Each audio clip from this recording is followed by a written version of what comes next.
आज आहे ना मी तुमच्यासोबत शेअर करणार आहे माझं खरं प्रेम. हो चला तर पुढे सांगतेस. त्या अगोदर आहे ना सकाळी सकाळी मी निघाली होती भांड्यांच्या खरेदीसाठी. आणि खरंच ना घरात कितीही भांडे असले तरी आपल्याला ते अपूर्णच पडतात.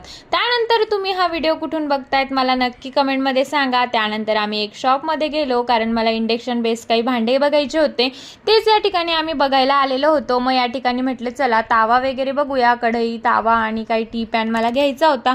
मग तेच या ठिकाणी बघत होती पण मग काही इथं आवडत नव्हते. भरपूर सारे दुकानं फिरले. त्यानंतर मग फायनली एक घेतलं मी आणि त्यानंतर घरी आली. बघा ना नवीन भांडे इतके सुंदर आहे की मला ते वापरायला आता भीती वाटायला लागली. आईचा फोन आला. आई म्हणत होती की भांडी वापरून बघितली का नाही. म्हटलं बाई अजून फोटोशूटच चालू आहे माझा. सुरुवातीला वाटतं की रोज नवीन भांड्यांमध्ये स्वयंपाक करावा पण शेवटी जुने भांडे हेच माझं खरं प्रेम आहे. या ठिकाणी मी मस्तपैकी ना छान अशी कढई घेतलेली होती. इतकी हेवी होती ना ती, खरंच खूप छान होती. त्यानंतर टी पॅन घेतला आणि एक डोसा तवा घेतला.